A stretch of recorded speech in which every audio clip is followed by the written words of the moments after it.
رمضان کا چاند نظر آیا تو میرے دل میں ایک عجیب سی روشنی جاگ اٹھی۔ بہت پرجوش ہو کر میں نے سوچا اس دفعہ رمضان کو بہت اہتمام سے منایا جائے گا۔ میں ایک گریجویٹ اسٹوڈنٹ تھی، میرے اوپر اپنی اسٹڈیز کے علاوہ گھر کی ذمہ داریوں کا بھی بوجھ تھا۔ رمضان کے شروع کے 4 دن تو بہت اچھے گزرے، بہت ہی جوش و خروش کے ساتھ نمازیں، قرآن، سحری، افطار سب کچھ کیا۔ زیادہ سے زیادہ ٹائم عبادت میں گزارنے کی کوشش کی اور پورا فوکس اپنا قرآن ختم کرنے میں رکھا۔ تہجد پڑھنا اور دیر تک دعائیں مانگنا۔ مجھے ایسا لگتا تھا جیسے یہ رمضان میری زندگی کا بہترین رمضان ہے۔ بہت ہی جوش و خروش کے ساتھ میں ہر روز اٹھتی اور ہر کام کرتی، لیکن پھر 5ویں روز مجھے ایسے لگنے لگا کہ جیسے میری ساری انرجی کہیں ڈرین آؤٹ ہو گئی ہے۔ جسم تھکنے لگا اور میری باڈی میرا اس طرح سے ساتھ نہیں دے رہی تھی جس طرح پچھلے 4 روزوں میں نے کیا۔ عشاء کی نماز اور تراویح دیر سے ختم ہونے لگی۔ اس کے بعد فیملی کے ساتھ کھانا کھانا، کھانے کے بعد کبھی چائے تو کبھی کافی۔ اس کے بعد جب میں سونے کے لیے جاتی 2-3 گھنٹے کے بعد دوبارہ سحری کے لیے اٹھنا پڑتا۔ میری نیند پوری نہیں ہو پا رہی تھی، آنکھوں کے نیچے گہرے ہلکے پڑنے لگے تھے، چہرہ جیسے مرجھا سا گیا تھا۔ میں اکثر کالج اسکپ کر دیتی تھی یا کبھی رات کا ڈنر چھوڑ دیتی تھی تاکہ مجھے زیادہ سے زیادہ ٹائم مل سکے، میں قرآن زیادہ سے زیادہ پڑھ سکوں، نفل نمازوں میں اپنا ٹائم گزار سکوں اور اللہ کی عبادت کر سکوں۔ روزے کی حالت میں گھر کے کام کرتے ہوئے شدید تھکاوٹ کا سامنا ہوتا، کمزوری بڑھتی جا رہی تھی۔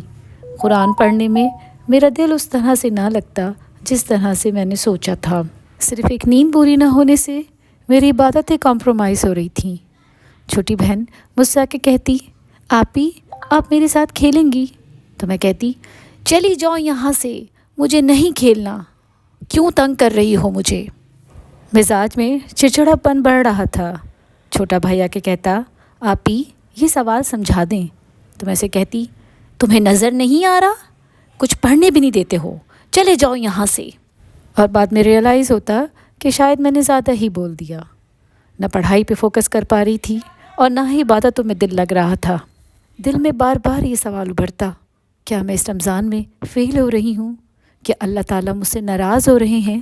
اور پھر ایک دن نانی کا فون آیا۔ امی نے آ کے خوشی خوشی بتایا کہ نانی کی طرف ہم سب کی افطار ہے اور ہم سب کو وہاں پر ضروری چلنا ہے۔ چھوٹے بہن بھائی تو خوشی سے جیسے پاگل ہی ہو گئے۔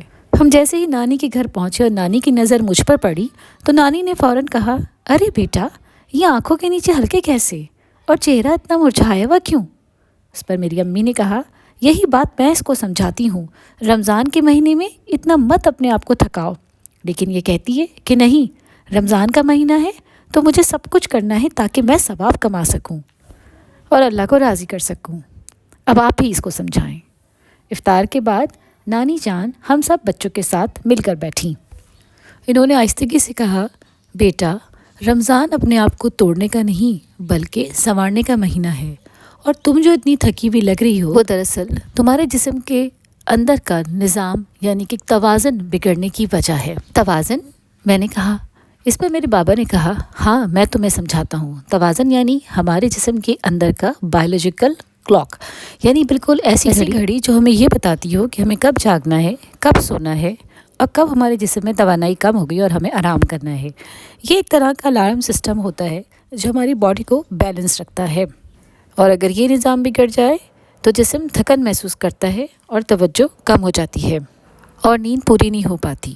نانی نے کہا، بیٹا اب میری بات غور سے سنو، بیٹا نیند بھی اللہ کی ایک نعمت ہے۔ فجر کی نماز کے بعد تھوڑی دیر سورج کی روشنی میں گزارو، دوپہر کے کھانے کے بعد کیلیولا کرو یعنی کہ تھوڑی دیر سو جاؤ۔ ہمارے نبی کریم صلی اللہ علیہ وآلہ وسلم بھی دوپہر کے کھانے کے بعد تھوڑی دیر آرام کرتے تھے۔